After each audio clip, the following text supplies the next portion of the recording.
I'm Barney Bellinger, owner of Samson Box Studio in Mayfield, New York. Reside there with my wife, Susan.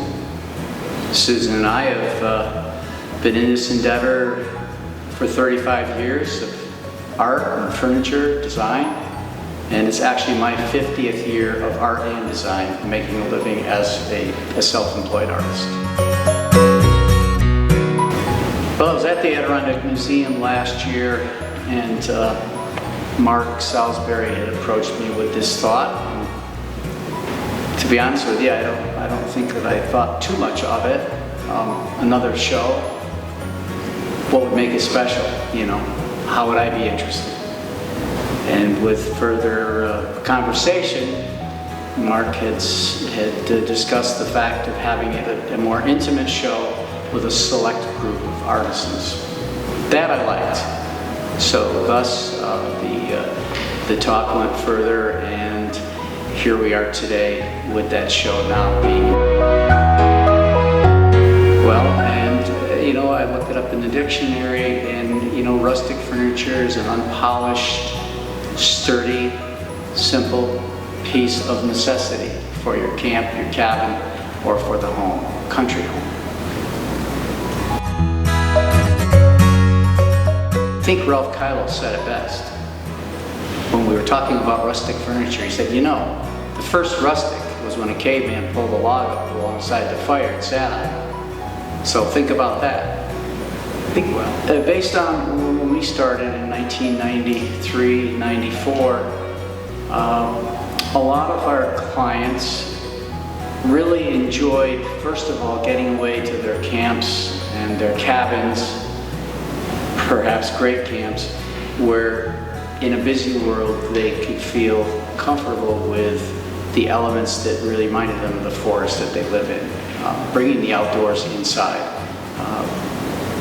Since that, I think that we have gone way away from rustic in a way to these great art forms, using organic materials or rustic materials, but yet taking it in a whole new design element, which is really, really reaching the stars. I mean, there's some beautiful work that I'm surrounded with here, and it goes from here to California to Montana and across the globe. There's artisans that are just doing amazing works of art.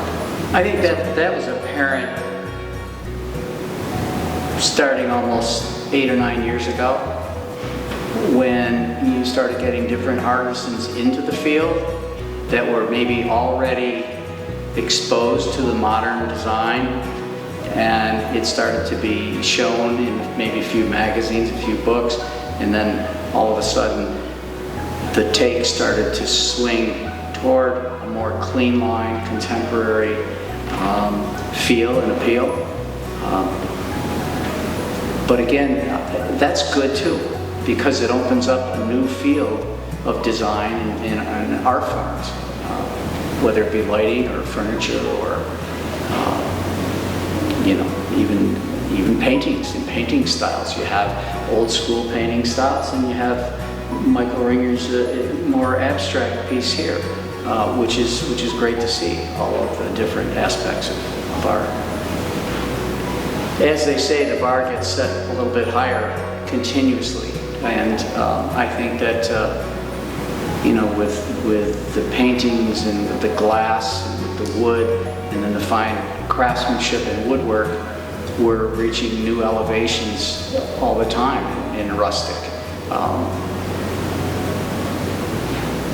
You can put the brakes on and say, okay, I want to go back and just do something really simple, and I think that's healthy as well for the artisan, because it kind of grounds you and gets you back to like the simple version as well. And that's fun, but it takes all. It takes all. You know, you need carpenter skills, you need engineering or design, especially if you're into a complex cabinet of some type.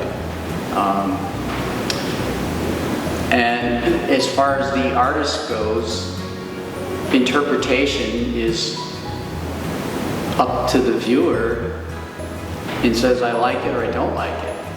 You know, and you hopefully you can pull it off where you can create and do the artist.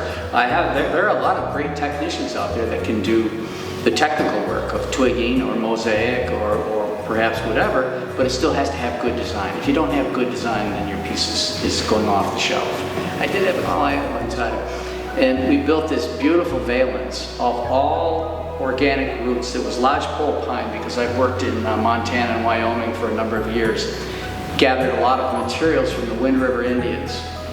So we did this whole apron. It was a fantastic piece, and it was all gnarled and roots. And I got a phone call one day from the designer, and she said, Barney, she goes, remember the piece you built for so-and-so? And I said, yeah. She goes, well, there's a really big problem because underneath her piece, it's all sawdust. And she hears something, and she's afraid that whatever's in there is going to eat the rest of the furniture in her home.